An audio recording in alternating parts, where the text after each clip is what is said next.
Big boss top 5 లో ఉన్న వాళ్ళందరూ కూడా టాప్ 5 కంటెస్టెంట్సే. ఇప్పటి వరకు ఉన్న వాళ్ళు చాలా అంటే చాలా బాగా ఎంటర్టైన్మెంట్ చేస్తున్నారు. ఒకటి చెప్తున్నా, ఎంటర్టైన్మెంట్ జోను మిస్ అయ్యే వాళ్ళు మనం ఈ 4 రోజులు కూడా అది కూడా ఫుల్ఫిల్ చేస్తున్నాడు అవినాష్. లోపల ఉండి చాలా అంటే చాలా గట్టిగా మనల్ని నవ్విస్తాకి ట్రై చేస్తున్నాడు. ఇప్పుడు జానపద గేజం సంథింగ్ బుర్రకథో దాన్ని ఏమంటారో తెలియదు, కానీ రాత్రి ఒక్కొక్క కంటెస్టెంట్ గురించి వాళ్ళున్న వీక్నెసెస్ వాళ్ళకున్న స్ట్రెంగ్త్ గురించి చాలా చక్కగా చెప్పాడు. నాకైతే బలగం సినిమాలో క్లైమాక్స్ చూసినట్టు అనిపించింది. అవినాష్ మాటలు చూస్తే చాలా అంటే చాలా బాగుంది.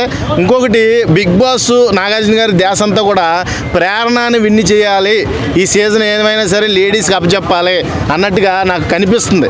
అది టేస్టీ తేజ ఉన్నప్పుడు దోశ పంచాయతీ మిస్ అయినప్పుడే నాకు అర్థమైందన్నమాట. ఈ దోశ పంచాయతీ ప్రోమోలో చూపించి ఎపిసోడ్లో కనబడినా కానీ చేశారు. అప్పుడే నాకు అనిపించింది ప్రేరణను సపోర్ట్ చేస్తున్నారని. మొన్న ఓంకార్ వచ్చి మీ ఆయన గారు నువ్వు నాకు స్మార్ట్ జోడీలో రావాలి, విన్నింగ్ ప్రైజ్ తీసుకొని అన్నాడు. అప్పుడే నాకు అనిపించింది ఏంట్రా బాబు ప్రేరణకు అప్పచెప్పేస్తారు ఈ కప్పు అని. కాబట్టి మీరు ఆలోచించండి, అందరూ కూడా నిఖిల్ గౌతమ్ అనే మాయలోనే ఉన్నారు, కానీ అక్కడ ప్రేరణకి ఎక్కువ ఛాన్స్ ఉంది, గెలిచే ఛాన్స్ అలా గెలిపిస్తారు దగ్గరుండి అని నాకు అనిపిస్తుంది. ఇక విన్నింగ్ రేషియోలో ఇక ఎవరెవరు పోటీ పడుతున్నారా బాబు, ఖచ్చితంగా నాకైతే గౌతమ్ కృష్ణ మీదే ఉంది.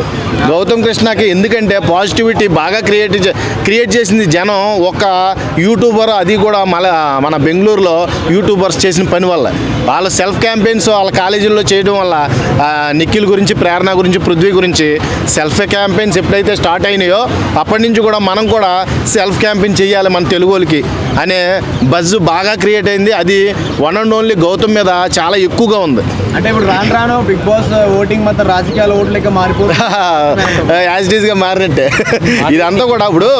ఇప్పుడు సినిమా ఏదన్నా కొత్త సినిమా తీస్తే ఖచ్చితంగా ప్రమోషన్ చేస్తామా లేదా, ఆ రకంగా టాప్ 5లో ఉండే కంటెస్టెంట్ అందరూ ప్రమోషన్ చేయడంలో తప్పు లేదు. కానీ మనం ఎవరినైతే మనది ఏ షో, మనది తెలుగు షో, మనది తెలుగు బిగ్ బాస్ 8 షో కాబట్టి ఎవరిని గెలిపించాలనుకుంటున్నారో మీరే నిర్ణయించుకోండి. అర్థమైందా? ఉన్న వాళ్ళందరూ కూడా టాప్ కంటెస్టెంట్సే, ఎవరు కూడా ఎవరిని ఇబ్బంది పెట్టలేదు. అందరూ కూడా వాళ్ళు ఆడవలసినంత ఆట ఆడారు.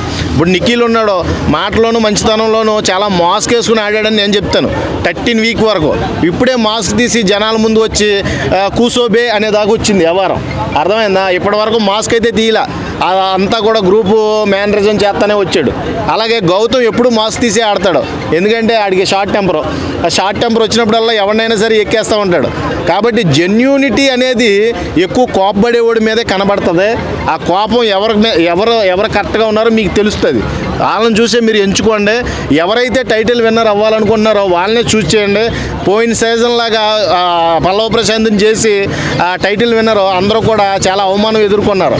కనీసం ఇంటర్వ్యూ ఇవ్వడానికి కూడా చెత్త సీన్ చేశాడనమాట మనోడు పల్లవ ప్రశాంత్. అలా కాకుండా మీరు ఎవరినైతే ఎంచుకుంటున్నారు ఈసారి మనకు సపోర్టెడ్గా, మన మీడియా వాళ్ళకి సపోర్టెడ్గా ఉండే వాళ్ళని, ప్రజలకి బాగా నచ్చే వాళ్ళని ఎంచుకుంటే మంచిదని ఈ టైటిల్ విన్నర్ నా ఉద్దేశం.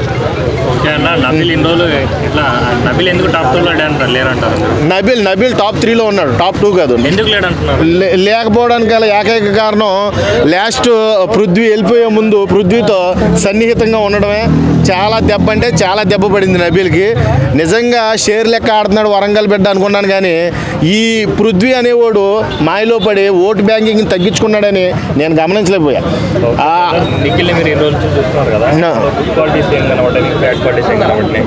బ్రో, గుడ్ క్వాలిటీస్ అంటే నిఖిల్ అసలు ఆల్వేస్ గుడ్, నేను కాదంట్లా. మాస్క్ తీయలేదు, ఇలా గ్రూప్ గేమ్ ఆడి ఆ మాస్క్ని అలా వదిలేశారు.